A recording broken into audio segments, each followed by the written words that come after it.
here's a couple more examples of factoring completely. So this time I only have a binomial. I've got 45x to the fourth minus 20x squared. Okay, so let's look and see what might be the greatest common factor here out of 45 and 20. Okay, so again, we're looking at 45 and 20. I'll write out all the factors of 45. So 1 and 45 definitely. 2 doesn't work. 3 would definitely work. 3 and 15. 4 won't work, but 5 and 9 will definitely work. Let's see, can't really think of any others. So let's maybe just move on to 20. Okay, for 20 I have 1 and 20, 2 and 10, 4 and 5. So it looks like 5 is going to be our lucky winner here for the greatest common factor. So I'll take out a 5. Now let's see how many x's we have in common. Right, we got 4 x's on this first term, and we have 2 x's on this second term. Right, so it looks like they only have 2 in common. Right, so I'll take out an x squared. Okay, and now I'm going to figure out, what else is going to be in my parentheses here when I take out my greatest common factor. So I'll divide everything by my greatest common factor of 5x squared. And let's see what I've got left. Okay, so I know that 45 divided by 5 is going to give me 9, right? So, and that x to the fourth over x squared will give me x squared.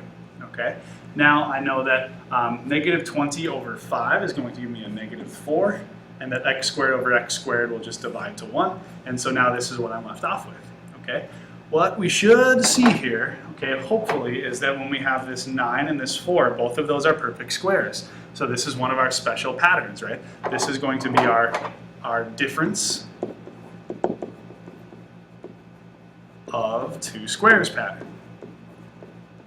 Okay, so our difference of two squares pattern is like this. So it's going to be the a plus b, a minus b, right? So our final answer here is actually just going to be 5x squared multiplied by two binomials here, right? So first times first would be this 3x and 3x.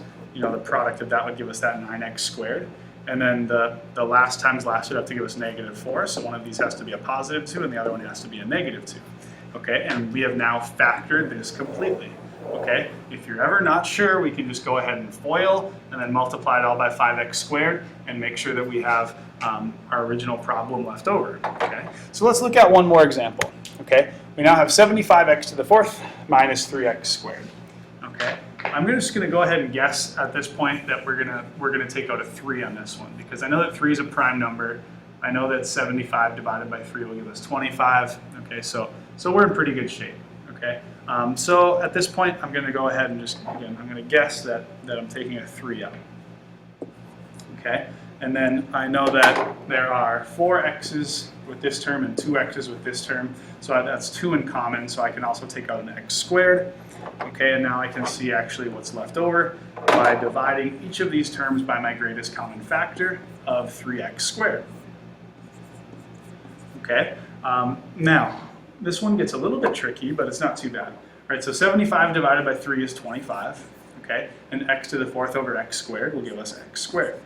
Right, now this last one, I have minus 3x squared over 3x squared, okay? Well, 3x squared over 3x squared will actually divide to 1, right? So we have to put minus 1 here, okay? Now again, we should see that this is a perfect square and this is a perfect square, so this is still our difference of two squares pattern.